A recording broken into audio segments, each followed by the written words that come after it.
Assalamualaikum warahmatullahi wabarakatuh. Halo semuanya, kami dari kelompok 2, kelas 1A Tadris Matematika. Pada kesempatan kali ini, kami akan membahas tentang relasi invers, sifat-sifat relasi, dan juga relasi ekuivalen. Sebelum masuk ke materinya, izinkan kami memperkenalkan anggota kelompok kami terlebih dahulu. Yang pertama, saya sendiri Elsa Nurul Insani dengan nomor induk mahasiswa 2530105022. Yang kedua ada rekan saya Nur Jasmin Al-Mumtaz dengan nomor induk mahasiswa 2530105009. Yang ketiga ada rekan saya Mona Nur Soleha dengan nomor induk mahasiswa 2530105006.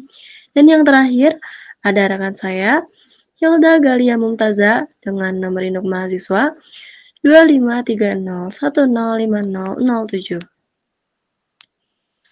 Dalam kehidupan sehari-hari, kita seringkali berinteraksi dengan orang lain, baik itu dalam konteks sosial, ekonomi, maupun akademik. Interaksi-interaksi ini dapat diwakili oleh konsep relasi yang merupakan salah satu konsep fundamental dalam matematika. Relasi invers, sifat-sifat relasi, serta relasi ekuivalen adalah beberapa konsep penting dalam teori relasi yang akan kita bahas dalam presentasi ini. Kami akan menjelaskan definisi, contoh, dan aplikasi dari konsep-konsep ini, serta bagaimana ini dapat digunakan untuk memecahkan masalah dalam berbagai bidang. Tanpa basa-basi lagi, mari kita mulai presentasi kita dengan topik relasi invers. Kami akan menjelaskan apa itu relasi invers, bagaimana cara menentukannya, serta beberapa contoh aplikasinya. Yang pertama ada definisi dari relasi invers. Relasi invers adalah invers dari suatu relasi dan diperoleh dengan menukar elemen-elemen dari setiap pasangan terurut dari relasi yang diberikan. Misalkan R adalah relasi dari himpunan A ke himpunan B, invers dari relasi L, R, dilambangkan dengan R pangkat negatif 1, adalah relasi dari B ke A yang didefinisikan oleh R inverse adalah himpunan pasangan terurut B, A, sedemikian sehingga A, B adalah elemen dari R. Atau R inverse adalah relasi yang diperoleh dengan menukar elemen-elemen dari setiap pasangan terurut dari R. Selanjutnya, saya akan menjelaskan mengenai contoh relasi invers. Contoh yang pertama, jika diketahui himpunan A beranggotakan 1, 2, dan 3, dan himpunan B beranggotakan 4, 5, dan 6. Relasi R dari A ke B didefinisikan sebagai R sama dengan 1,4, 2,5, dan 3,6. Tentukan relasi invers dari R. Jawabannya, relasi invers dari R diperoleh dengan menukar posisi anggota pada setiap pasangan berurutan yang tadinya A, B menjadi B, A. Jadi, invers dari relasi R adalah 4,1, 5,2, dan juga 6,3. Selanjutnya ada contoh yang kedua. Jika diketahui himpunan A beranggotakan 1, 2, dan 3, himpunan B beranggotakan 2, 4, 6, dan 8, dan himpunan C beranggotakan S, T, dan U. Diberikan R suatu relasi dari A ke B dengan R beranggotakan 1,2, 1,6, 2,4, 3,4, 3,6, dan 3,8. Sedangkan S adalah suatu relasi dari B ke C dengan S yang beranggotakan 2, U, 4, S, 4, T, 6, T, dan 8, U. Tentukan invers dari R dan S. Jawabannya, Kita perhatikan kembali bahwa relasi inverse dari R diperoleh dengan menukar elemen-elemen dari setiap pasangan terurut dari R. Jadi, jika relasi R beranggotakan 1,2, 1,6,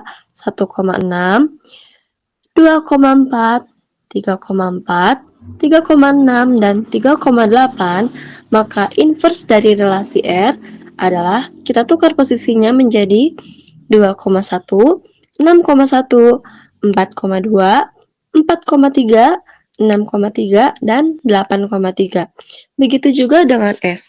Jika relasi R, S sebelumnya adalah 2,U, 4,S, 4,T, 6,T, dan 8,U, maka inverse dari relasi S adalah U,2, S,4, T,4, T,6, dan U,8. Contoh yang selanjutnya, jika diketahui relasi R beranggotakan 2,3, 4,5, 6,7, dan 8,9. Tentukan relasi inverse dari R. Jawabannya, R inverse sama dengan 3,2, 5,4, 7,6, dan juga 9,8. Lalu contoh yang terakhir. Jika diketahui relasi dalam bentuk diagram panah yang berada di sebelah kanan dari himpunan A yang beranggotakan 1, 2, dan 3 ke himpunan B yang beranggotakan A, B, dan C. Tentukan relasi R dan inverse dari relasi R serta buatkan diagram panahnya. Yang pertama kita diminta untuk menentukan relasi R. Jika himpunan A beranggotakan 1, 2, dan 3, dan himpunan B beranggotakan A, B, dan C, maka relasi dari R adalah 1, A, 2, B, dan juga 3, C. Dan selanjutnya kita diminta untuk mencari inverse dari relasi R. Karena untuk mencari inverse kita cukup menukar posisi, maka jika relasi R beranggotakan 1, A, 2, B, dan 3, C, maka relasi inverse dari R adalah A,1, B,2, dan C,3. Untuk diagram panah, kita sudah tahu bahwa himpunan A beranggotakan 1, 2, dan 3, dan himpunan B beranggotakan A, B, dan C. Untuk diagram panah pada relasi R, karena anggotanya 1, A, 2, B, dan 3, C, maka kita buat panah dari himpunan A yang beranggotanya 1, buatkan panah ke himpunan B yang anggotanya A. Begitu pula untuk anggota selanjutnya. 2, kita buatkan panah yang mengarah pada B pada himpunan yang ada di himpunan B. Juga untuk 3 yang kita buatkan panah ke C yang ada pada himpunan B. Dan untuk diagram panah inverse dari R, kita juga buatkan hal yang sama tapi dengan menukar posisi yang ada. Jika tadi yang ada di depan adalah himpunan A yang anggotanya 1, 2, dan 3, maka kita pisah, kita tukar posisinya menjadi himpunan B yang beranggotakan A, B, dan C yang berada di posisi yang di depan. Sehingga diagram panahnya dari himpunan A yang anggotanya A mengarah panah dari A ke 1 yang ada di himpunan B. Begitu pula untuk B dan C. B kita buatkan panah menuju ke 2 yang merupakan anggota himpunan A. Juga untuk C kita buatkan panah ke angka 3 yang merupakan anggota himpunan A. Dengan demikian, relasi inverse adalah relasi yang diperoleh dengan menukar elemen-elemen dari setiap pasangan terurut dari relasi asli dan juga memiliki beberapa sifat penting yang berguna dalam teori relasi yang akan dijelaskan oleh pemateri selanjutnya setelah saya mengenai apa saja sifat-sifat yang ada pada relasi. Terima kasih untuk penjelasan materi dari Elsa Nurul Insani. Perkenalkan, nama saya Nur Jasmine Al-Mumtaz. Saya akan melanjutkan penjelasan materi mengenai sifat-sifat relasi. Sifat-sifat relasi terbagi menjadi 4. Yang pertama ada refleksif, kedua transitif, ketiga simetri, dan yang terakhir yaitu antisimetri. Langsung saja ke pembahasan sifat yang pertama, yaitu sifat refleksif. Suatu relasi R pada himpunan A disebut refleksif jika setiap anggota A berpasangan dengan dirinya sendiri di dalam relasi R. Artinya, untuk semua anggota A di himpunan A atau pasangan AA harus ada di relasi R. Sebaliknya, akan tidak refleksif jika ada setidaknya satu anggota A yang tidak berpasangan dengan dirinya sendiri di dalam relasi R. Dalam sifat refleksif memiliki dua ciri, yaitu dalam bentuk matriks dan dalam bentuk graf berarah. Jika ditampilkan dalam bentuk matriks, relasi refleksif punya angka 1 di semua posisi diagonal utama, yaitu MII sama dengan 1 untuk semua I. Artinya, setiap anggota berhubungan dengan dirinya sendiri, kalau elemen dari semua diagonal adalah 1, maka itu adalah relasi yang refleksif. Dan jika ditampilkan dalam bentuk graf berarah, setiap titik atau simpul punya loop atau panah yang kembali ke dirinya sendiri. Untuk memahami lebih lanjut tentang sifat refleksif, di sini terdapat beberapa contoh. Contoh yang pertama, misalkan himpunan A beranggotakan 1, 2, 3, dan 4, dan relasi R adalah relasi kurang dari sama dengan yang didefinisikan pada himpunan A. Maka relasi R beranggotakan 1,1, 1,2, 1,3, 1,4, 2,2, 2,3, 2,4, 3,3, 3,4, dan 4,4. Perhatikan bahwa relasi R bersifat refleksif, karena 1,1, 2,2, 3,3, dan 4,4 berada di relasi R, dan semua anggota dari A berpasangan dengan dirinya sendiri. Contoh yang kedua yaitu diberikan himpunan A beranggotakan 1, 2, dan 3, manakah yang tidak refleksif?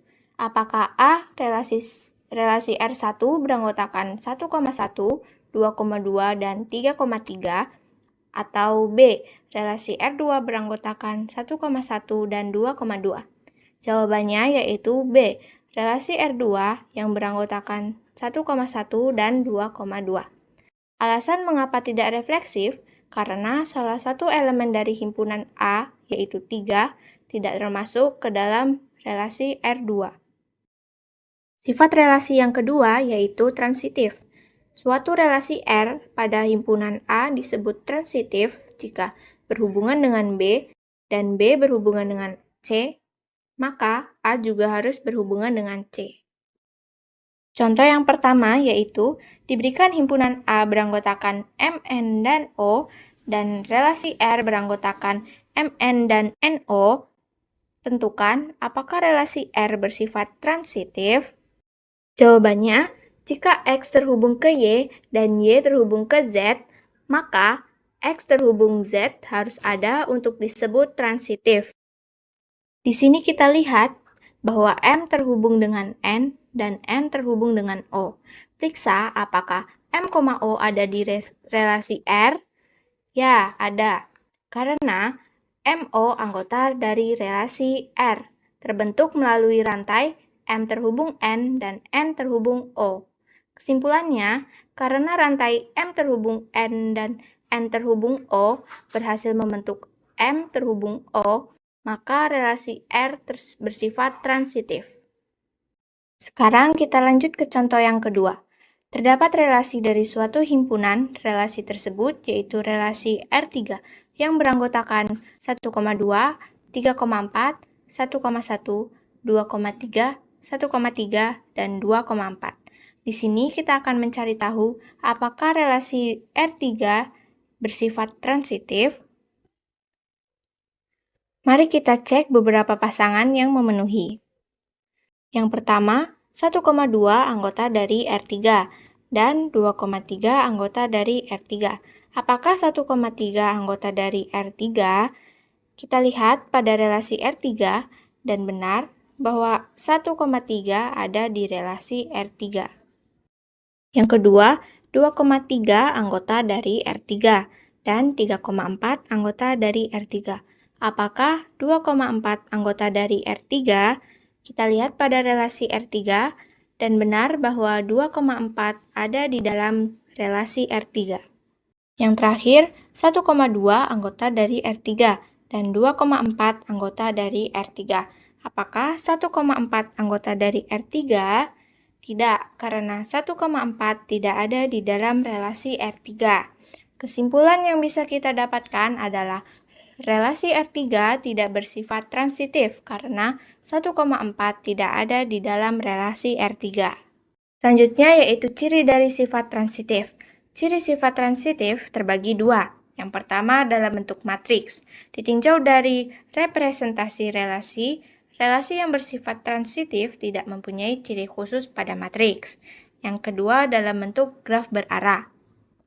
Sifat transitif pada graf berarah ditunjukkan sebagai berikut. Jika ada busur dari A ke B dan dari B ke C, maka terdapat busur berarah dari A ke C, seperti yang ada pada gambar berikut. Demikian penjelasan mengenai dua sifat relasi, yaitu refleksif dan transitif. Untuk dua sifat relasi berikutnya akan dijelaskan oleh rekan saya. Baik, terima kasih Jasmine.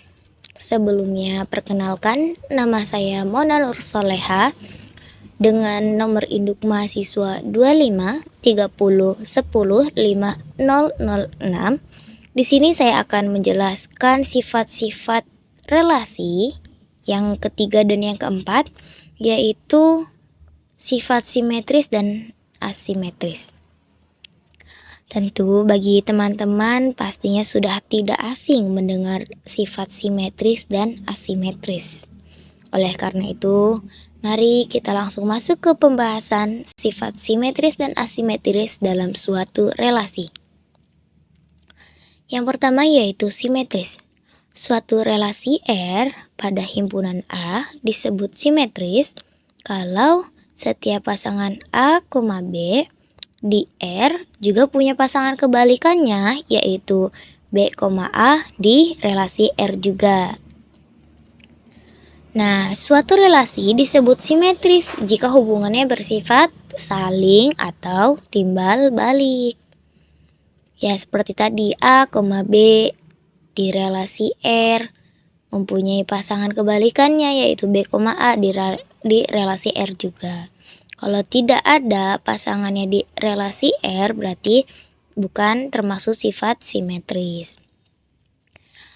Mari kita masuk ke ciri sifat simetris. Di sini ada dua, yaitu dalam bentuk matriks dan dalam bentuk graf berarah. Bagi kalian yang bertanya, kenapa cuma bentuk matriks dan bentuk graf berarah yang menjadi ciri sifat simetris?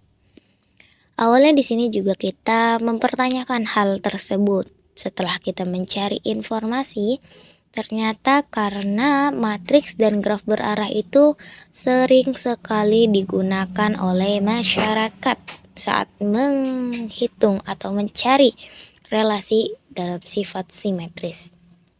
Nah, mari kita lanjut ke pembahasan dalam bentuk matriks.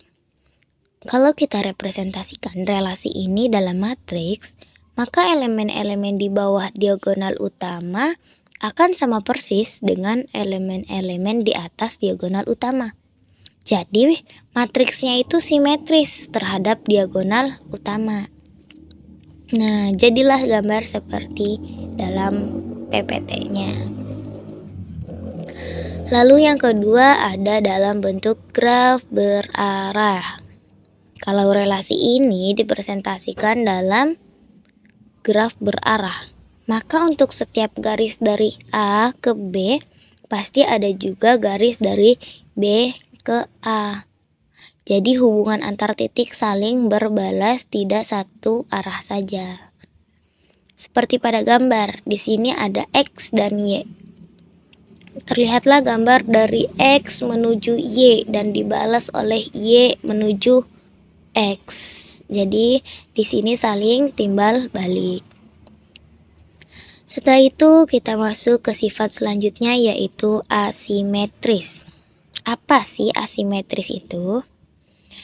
Di sini dikatakan suatu relasi R pada himpunan A disebut asimetris atau tidak asimetris kalau ada pasangan A, B di relasi R tapi tidak mempunyai pasangan kebalikan B, A di R. Nah, dapat disimpulkan simetris ini kebalikan dari asimetris. Nah, kan tadi kalau simetris itu mempunyai kebalikan pasangan di relasi yang sama. Kalau asimetris itu tidak mempunyai pasangan kebalikan di relasi yang sama. Tadi simetris A, B di R, kebalikannya B, A di R. Kalau asimetris A, B di relasi R. Tapi kebalikannya itu B, A-nya itu nggak ada tuh di relasi R. Nah, untuk mempermudah menentukan sifat simetris atau simetris pada relasi yang memiliki pasangan lebih dari satu, kayak misalkan ada 2 atau 3, kan di sini tuh misal ada relasi A, himpunan pasangan pertamanya itu punya pasangan kebalikan, pasangan keduanya itu punya pasangan kebalikan, pasangan ketiganya nih gak punya pasangan kebalikan di si relasi A tuh. Jadi kan 2 lawan 1 tuh kan. Harusnya kan biasanya kita 2 lawan 1 berarti yang menang 2 gitu kan. Enggak. Asimetris itu setidaknya 1. Walaupun banyak simetrisnya, banyak yang mempunyai kebalikan, setidaknya 1 yang tidak punya pasangan kebalikan di relasi, maka disebut asimetris. Mau yang punya kebalikannya 4 pasangan, tapi 1 pasangan yang gak punya kebalikan nih di relasi, berarti dimasukinnya ke asimetris. Untuk lebih memahami kembali simetris dan asimetris, mari kita lanjut ke contohnya. Contoh yang pertama, diketahui suatu himpunan A beranggotakan 1, 2, dan 3, dan relasi Z beranggotakan pasangan 1,2, 2,1, 1,3, 3,1. Yang ditanyakan apakah Z bersifat simetris? Nah, perlu diingat lagi tadi simetris itu apa? Setiap pasangan yang juga punya pasangan kebalikannya di relasi yang sama. Nah, untuk mengetahuinya mari kita cek setiap pasangan. Yang pertama itu 1,2. Kebalikan pasangannya itu berarti 2,1. Carilah 2,1 di relasi Z, ada enggak? Nah, ada kan? Nah, dapat disimpulkan 1,2 mempunyai pasangan kebalikan yaitu 2,1 di relasi Z. Seterusnya kan tadi 2,1 itu pasangan dari 1,2, berarti dapat disimpulkan juga 2,1 punya pasangan kebalikan di 1,2. Lanjut pasangan ketiga yaitu 1,3. Pasangan kebalikannya 3,1. Nah, ada nggak nih di relasi Z? Ada kan? Nah, kebetulan yang pasangan keempat dan ketiga itu sama seperti pasangan kedua dan ke-1. Maka dapat disimpulkan secara langsung 1,3 punya pasangan kebalikan yaitu 3,1. Dan 3,1 juga punya pasangan kebalikan 1,3. Nah, berhubung keempat pasangan ini sama-sama punya pasangan kebalikan di relasi yang sama, maka si relasi Z-nya itu bisa dikatakan bersifat simetris. Tapi nih kalau misalkan tiba-tiba di yang keempatnya itu nggak punya pasangan, berarti ganti sifatnya, masuknya ke asimetris. Kita lanjut ke contoh nomor 2. Diketahui suatu himpunan B beranggotakan 1, 2, 3 dan relasi W beranggotakan pasangan 1,2, 2,1, 2,3. Yang ditanyakan apakah W bersifat simetris? Mari kita cek. Pasangan pertama 1,2. Pasangan kebalikannya itu berarti kan 2,1. Nah, carilah di relasi W ada nggak 2,1? Nah, ada kan? 1,2 punya pasangan kebalikan di 2,1. Lanjut, pasangan keduanya itu 2,1. Nah, berhubung tadi 2,1 itu pasangan 1,2, dengan otomatis berarti punya pasangan kebalikan, yaitu 2,1 punya pasangan kebalikan 1,2 di relasi W. Nah, kita masuk ke pasangan terakhir yaitu 2,3. 2,3 pasangan kebalikannya yaitu 3,2. Mari kita cek di relasi W ada nggak tuh 3,2. Nah, tidak ada kan 3,2. Maka dapat disimpulkan 2,3 tidak punya pasangan kebalikan di relasi W karena 3,2-nya itu nggak ada tuh di relasi W. Nah, kan di sini ada 2 nih yang punya pasangan, terus 1 yang nggak punya pasangan. Ingat-ingat, tadi relasi itu apa? Yang sifat ketiga sama keempatnya, simetris dan asimetris. Simetris itu yang semuanya punya pasangan, kalau asimetris itu yang setidaknya 1 yang tidak punya pasangan di relasinya. Kalau misalkan kayak gini berarti maksudnya kemana? Ya, betul, ke asimetris karena ada 1 pasangan yang tidak memiliki pasangan kebalikan di relasi W.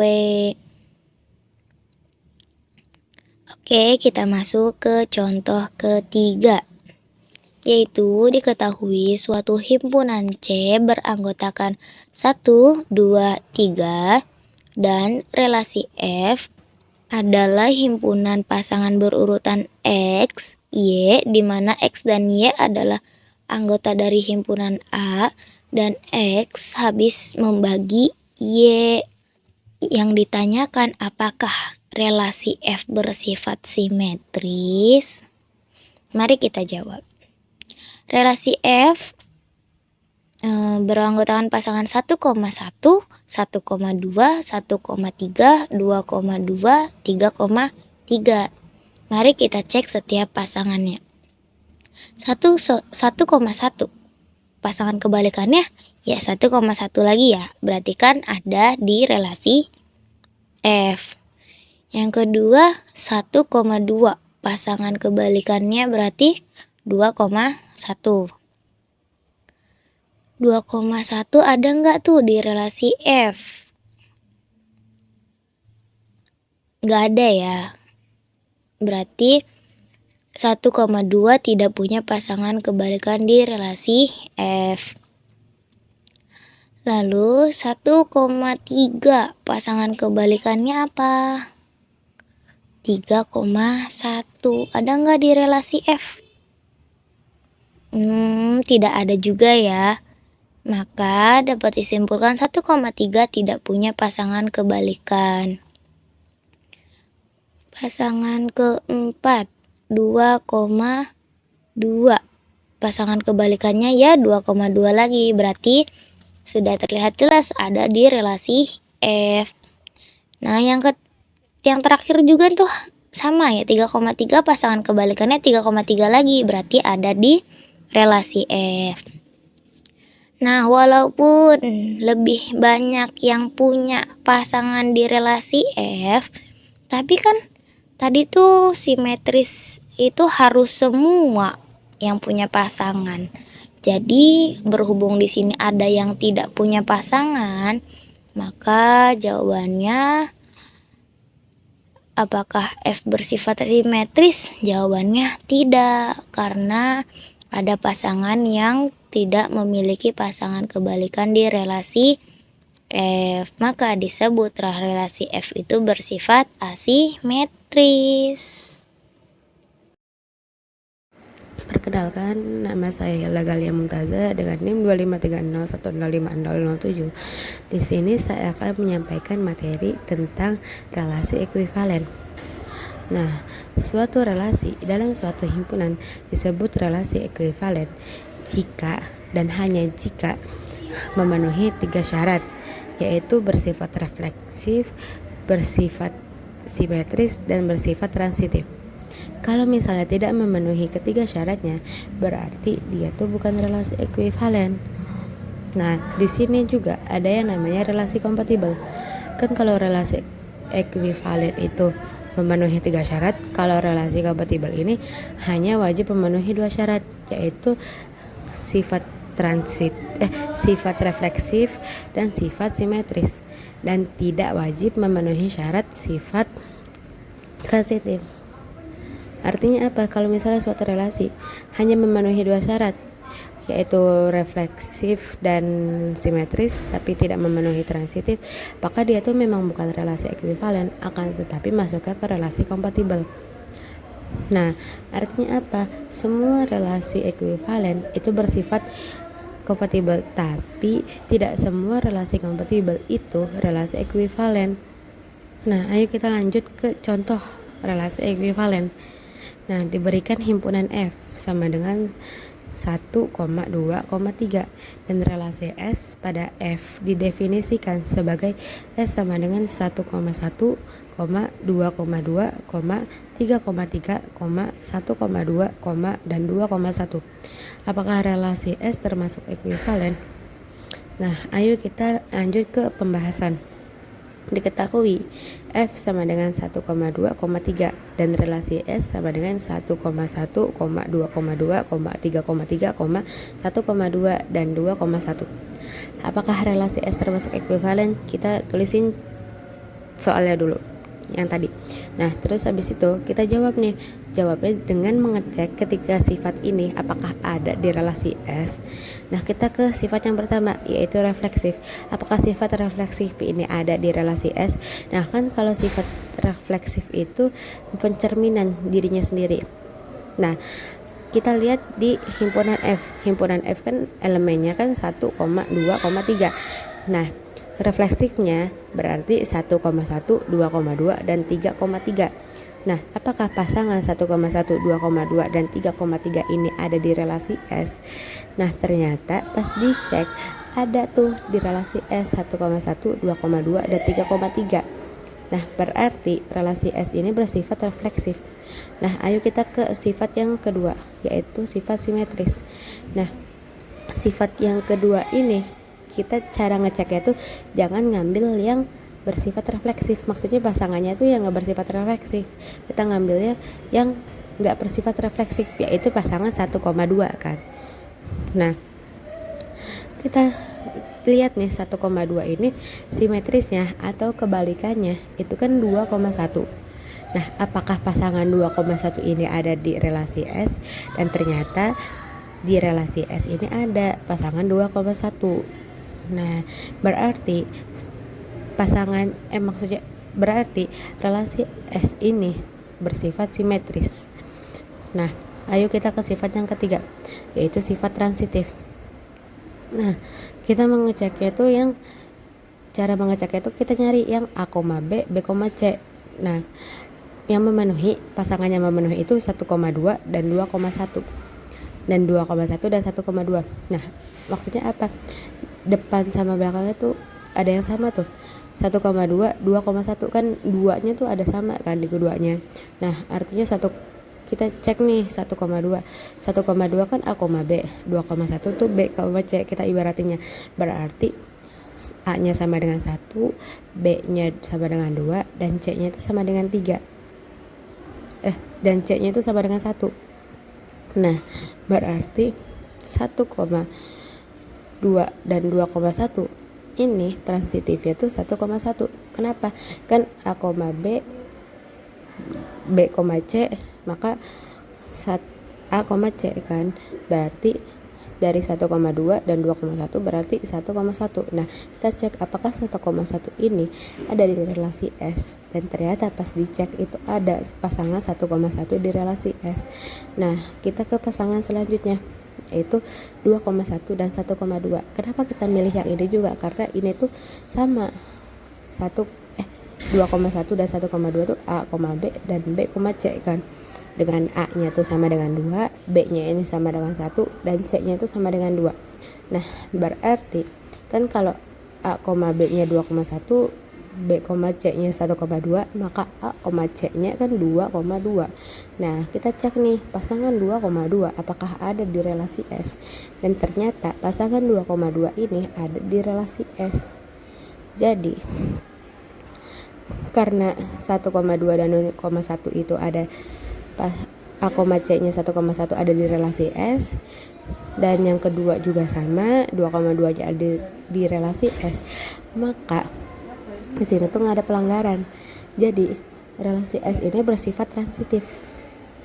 Nah, kesimpulannya relasi S ini ekuivalen karena memenuhi 3 syarat yang tadi, memenuhi syarat refleksif, memenuhi syarat simetris, dan memenuhi syarat transitif. Jadi udah mutlak nih, dia tuh relasi S ini termasuk ekuivalen. Nah, begitu. Nah, terima kasih untuk semuanya yang sudah mendengarkan penjelasan kami. Semoga memahamkan. Akhir kata, wassalamualaikum warahmatullahi wabarakatuh.